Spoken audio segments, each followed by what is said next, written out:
안녕하세요. 현수의 재테크입니다. 오늘은 투자를 한다면 가장 먼저 해야 할 일이라는 주제를 가지고 한번 이야기해 보겠습니다. 시작하기 전에 먼저 결론부터 얘기한다면 ISA가 없으면 우선 만드시고 다음 고민은 만들고 나서 해도 된다는 겁니다. 투자를 시작해 볼까 하는 사람들을 간혹 보게 되는데 투자하려면 뭐부터 해야 돼요? S&P 500 사면 되나요? 나스닥 사면 되나요? 이런 질문들을 받을 때가 있습니다. 가장 먼저 해야 될 일은 그냥 ISA 만드는 겁니다. ISA는 개인 종합 자산 관리 계좌, Individual Saving Account의 약자입니다. 간단하게 말하면 이 계좌에서 투자하면 세금 혜택을 줍니다. 세금 혜택을 공짜로 주는데 안 만들 이유가 없죠. ISA는 만 19세 이상 또는 근로소득이 있는 만 15세 이상이 만들 수 있습니다. 안타깝게도 금융소득 종합과세자는 만들 수가 없습니다. 한번 금융소득 종합과세자가 되면 3년간 못 만듭니다.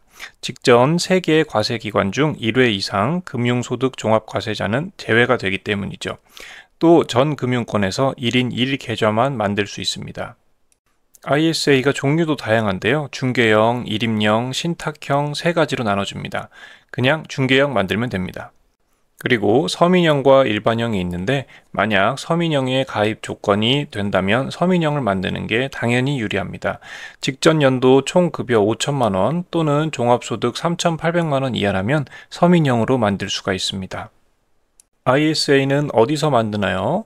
ISA 이벤트 하는 증권사에서 만들면 됩니다.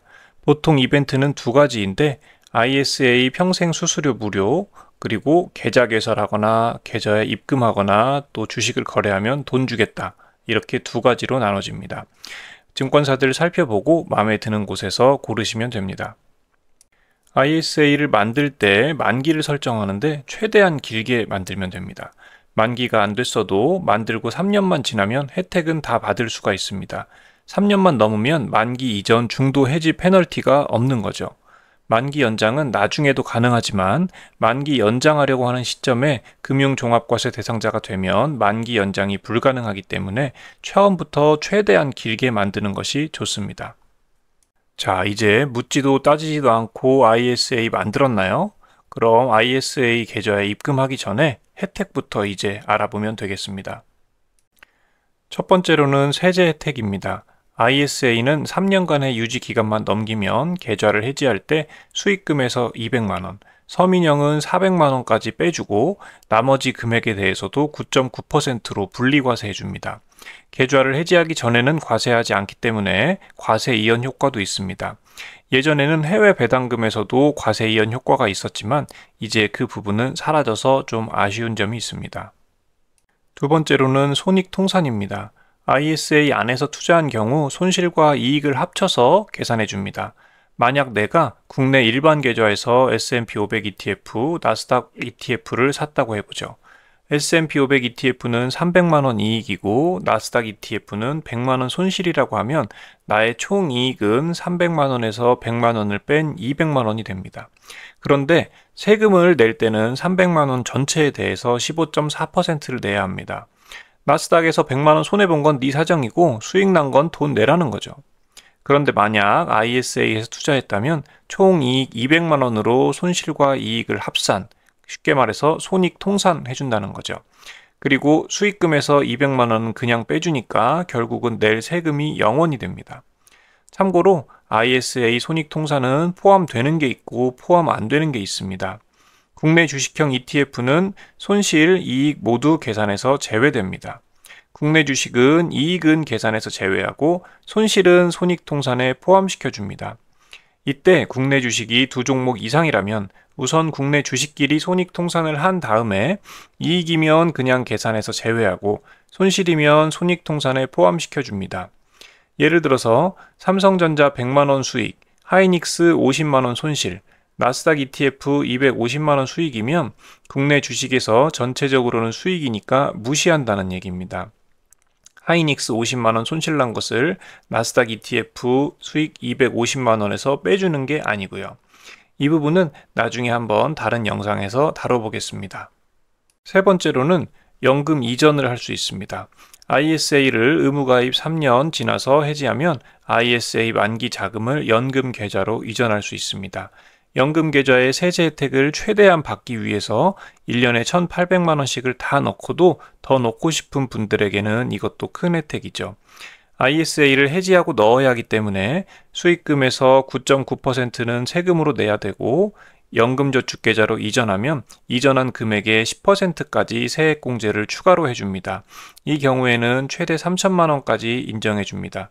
ISA 만기자금 3천만 원을 연금계좌로 입금하면 300만 원을 세액공제를 더 해준다는 얘기입니다. 1년에 세액공제 받을 수 있는 연금저축의 최대 납입금액이 600만 원인데 이게 900만 원까지 늘어난다는 거죠. ISA 투자에서 고려할 점도 있습니다. 단점이라고 하려다가 고려할 점으로 바꿨는데 제가 생각할 때 ISA는 단점이 없습니다. 3년의 유지기간을 채우면 언제든지 해지도 가능하고 만약 유지기간을 채우지 못하더라도 페널티는 없습니다. 15.4%의 세금을 내는 것은 일반 계좌에서도 내는 거라서 페널티라고 할 수는 없고 그냥 ISA를 만기로 유지했을 때 받기로 한 혜택만 못 받게 되는 거죠. 만기도 사실상 없다고 보면 됩니다. 원하는 만큼 연장이 가능합니다. 결국 그래서 만기 때문에 마이너스가 난 주식을 강제로 팔지 않아도 되는 겁니다. 게다가 중도 인출도 일부 가능한데요. 본인이 낸 원금에 대해서는 중도 인출을 페널티 없이 할 수 있기 때문에 갑자기 중간에 돈이 필요한 상황에서도 별 문제가 되지 않습니다. 자, 이제 ISA 만들고 나서는 뭘 하면 될까요? 어떻게 투자할지 고민하면 됩니다. 고민도 안 하고 왜 묻지도 따지지도 말고 계좌 개설을 하라고 했냐고요? ISA 의무 가입 기간 3년은 일단 만들고 아무것도 안 해도 지나가기 때문입니다. ISA는 1년 납입 한도가 2천만 원이고 매년 늘어납니다. 2025년 9월에 가입하면 납입 한도 2천만 원이 생기고 2026년 1월 1일에 다시 2천만 원이 추가로 생깁니다. 그래서 총 1억 원까지 한도가 늘어나죠. 그리고 2028년 9월이 되면 의무 가입 기간 3년이 종료되어서 언제든지 해지가 가능해지고 8천만 원까지 납입이 가능한 통장이 됩니다. 2025년, 26년, 27년, 28년까지 총 4번 2천만 원 한도를 제공해 줍니다.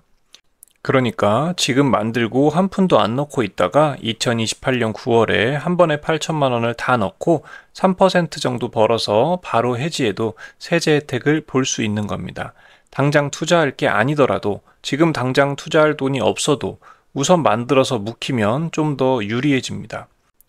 계좌 만드는데 돈 드는 것도 아니고 계좌 유지 비용도 없으니까 그냥 우선 만드세요. 만들고 나서 어떻게 투자해야 되는지는 저희가 또 차근차근 알아보겠습니다. 시청해 주셔서 감사합니다. 여러분의 성공적인 투자를 기원합니다.